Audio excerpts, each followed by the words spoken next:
Welcome to the fifth episode of Global Heat Map. This is an initiative by USI of India to benefit all aspiring for any competitive exam, where we cover the analysis and recap all the major current events which have happened in last week in case you have missed out any. Today what we are going to cover is the war between Israel versus Iran and its proxies, an analysis. We talk about Russia-Ukraine war, Chinese aggression in South China Sea, Chagos Island going back to Mauritius, and activities in the neighborhood with President Muzu coming to India, Sri Lanka getting the new president, Pakistan struggling with internal security to organize the SCO meeting, and Bangladesh, the cat is out of the bag by uncovering the plot to dislodge Sheikh Hasina. So coming back to the analysis part of it. The confrontation between Israel and Iran started from the day when Israel was born. But the current war started by the brutal terror attack of Hamas on Israel and the reaction of Israel thereafter. The initial aim of Israel was that Hamas should be degraded. In fact, Hamas should be finished. They should get all the hostages released. And the threat to Israel should be removed permanently. Now, considering the initial aims, the Hamas has been degraded. The hostages, more hostages were released by negotiations and not by military actions. I think by military actions only 10 odd hostages have been released. So therefore military pressure has not been the major factor in release of hostages. As far as complete destruction of Hamas is concerned, that's an impractical aim for the simple reason because it's an ideology. If USA could not finish Taliban and Al-Qaeda in 20 years of war, there is no way that the Israel will be able to do it. The undeclared aim of Israel, as it appears, is to achieve the status of Greater Israel, having got an excuse of 7th of October. In that context, they have destroyed Gaza beyond proportion. There have been innumerable casualties in Gaza, including the journalists as well as the UN staff. They are expanding into Lebanon. They also launched offensives into West Bank, and they have also struck Syria, as well as some other countries, including Iran. Now, the direct conflict between Iran and Israel actually has started by Israel striking the embassy compound of Iran in Syria. And thereafter, the chain reaction continues. Now, as far as Lebanon is concerned, Israel's aim is, this is the added aim, that they want to settle all the people who have been evacuated from the northern Israel because of the pressure of Hezbollah when Hezbollah joined the war. So, to do that, they are trying to look at, they have incursion into Lebanon, thereafter removing the threat by creating a buffer zone as long as they can, maybe up to 2 rivers which are there on in between Lebanon, and also striking the capabilities of Hezbollah. Their intelligence operations have been very successful.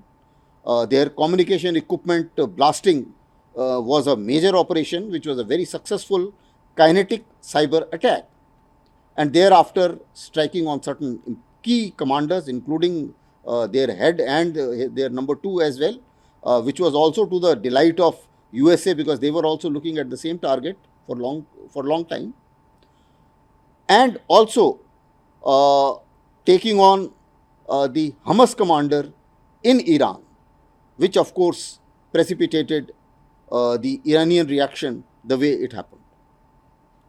Now, as far as the achievements are concerned, yes, despite all the criticism of the entire world because of excessive casualties, Israel is going on, but they have also suffered fair amount of setbacks. They have maximum casualties after Yom Kippur War. Hezbollah continues to strike. Uh, Recently, they stuck in Haifa port as well as certain military targets, and the Iranian strikes also caused some kind of damages. Now, if we look at Iran, Iran was very comfortable by fighting through proxies and was certainly not interested in a direct war with Israel, because that also involves USA. Also, Iran understands that Israel has got an advantage. The advantage is in terms of that they've got better air power, better intelligence, better technology, better economic power, and most importantly, the tacit support of United States, which is lacking as far as Iran is concerned, because they don't have that kind of support from anybody. Although the Russia is stepping in with some kind of support, but certainly it's not as much as US is for Israel. So therefore, they would like to keep it fighting through proxies, and as far as they are concerned, they are done with the strikes in Israel. But if Israel responds, then there may be an escalation of this war. Now, as far as Israel is concerned, they will respond certainly, but basically they are looking at what are the targets. Now, if they look at nuclear targets, obviously America is uncomfortable. Nuclear target has got a problem that they will not. Nuclear sites are 350 meters down, so they need American bombers and they need American explosives to do that, which is not available with Israel. So therefore, it could be an unsuccessful operation, and that will precipitate and will prompt Iran to prepone its getting nuclear, which they are reasonably close to it, as the CIA, former CIA chief tells the Americans. Now, so therefore, Iran's effort would be to continue with the proxies. As far as Hamas is concerned, they would like to launch sporadic attacks and preserve their manpower. As far as Houthis are concerned, they continue to strike in Red Sea and will have also got sporadic attacks, missile attacks in Israel. Irrespective of what media says, the escalation, there can't be a ground war because there are Arab countries in between, including Jordan, and the borders are not together. So therefore, the manpower advantage of Iran does not give them any kind of leverage to launch a ground offensive. So it has to be a standoff attack. It's only the targets which matter. Other things I don't think in direct war matter very much. And obviously the response of Iran.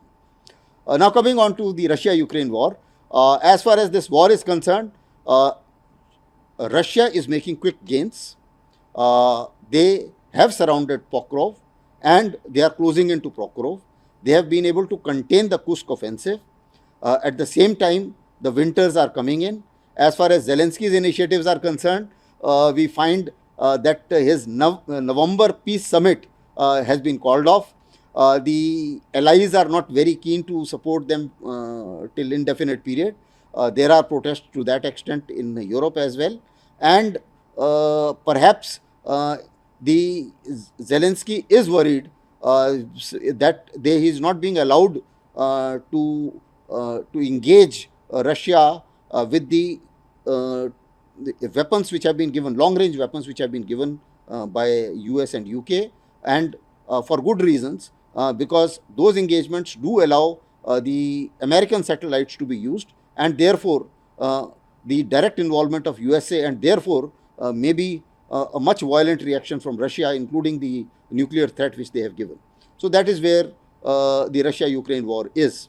As far as Chinese aggressions are concerned, earlier they were doing aggression against Philippines. The boats were smashing the boats of the Philippines, and their trawlers were also becoming very aggressive. Now we find that is expanding, including Vietnam and Malaysia in the recent past, in last couple of days. So therefore, there is a need and a fair amount of perhaps the centrality of ASEAN is important, and therefore a fair amount of activities are happening, and the idea of the Asian NATO was mooted by the Japanese Prime Minister, but that has not very many takers for the simple reason because India may not be very keen. We would like to remain have our strategic autonomy, and so will be the case of the ASEAN countries because they also have fair amount of trade volume with China. So there are different concerns, but certainly the military pact exists. Some kind of defense pacts exist between Japan, USA, and South Korea, and that will continue to be there, and Australia also. The AUKUS is still in place. Another new development was that Chagos Island has been given back to Mauritius by UK.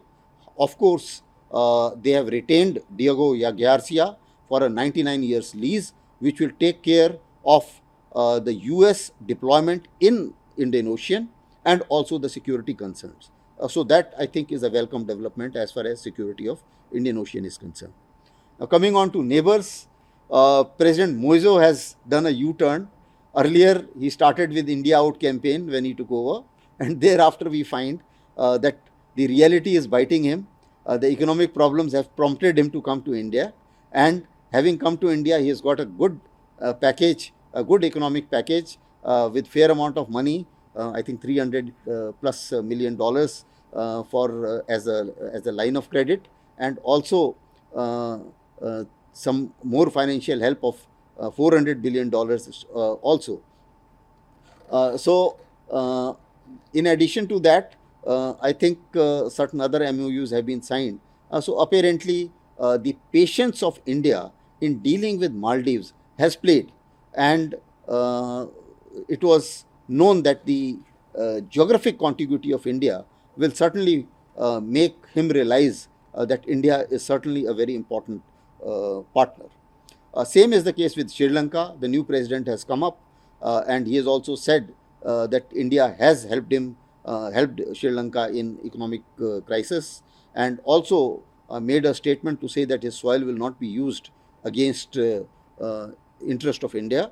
But notwithstanding that, although in media there are talks of the spy ship, Chinese spy ship boarding there or being Sri Lankan ports, but then these things can't be helped because these smaller countries which are around, they have to balance out with the two powers who are, whether it is China and India, and also the combat ships moving into international waters, that is something which is happening elsewhere too. Our ships are also getting into South China Sea and docking into various countries. So I don't think that that's a very major cause of concern, and there is hardly any information which these ships can do, which can give, which China otherwise doesn't have or cannot get from the satellites. As far as Pakistan is concerned, there is a major concern. There are protests of PTI and they have to organize SCO. They are finding it very difficult. Army has been deployed in Islamabad to make sure that SCO meeting goes on without any adverse event. Similarly, they are also struggling with some other issue that 2 Chinese have been killed. There was an attack in Karachi airport, and the BLA, that is Baluchistan Liberation Army, and the other groups like TTP, they have understood that if you kill Pakistanis, it doesn't shake up their military and their hierarchy. But if you kill 2 Chinese, it does shake up their hierarchy. And I'm given to understand that 23 of them have been killed since 2018, which is a major concern for China. And China has issued an advisory not to travel into these areas, and also be very cautious for all those who are involved in various projects, because they have spent a lot of many $60 billion plus they have committed for the China-Pakistan economic corridors, although they have spent half the amount too. As far as Bangladesh is concerned, the interesting development was that the caretaker leader Yunus came out to say that this idea of dislodging Sheikh Hasina was very well orchestrated. It was a big plan, and in plan the America was involved, and those student leaders were involved, and he applauded all of them, which clearly gave out as to what the plot was. Apparently, certainly it was not a indigenous organic protest which happened. They were orchestrated, and that India had been saying for quite some time, but Bangladesh otherwise has been denying it. So these were the major events which happened this week. We will come back to you next week with all the events happened uh, which happen in next week. Thank you very much.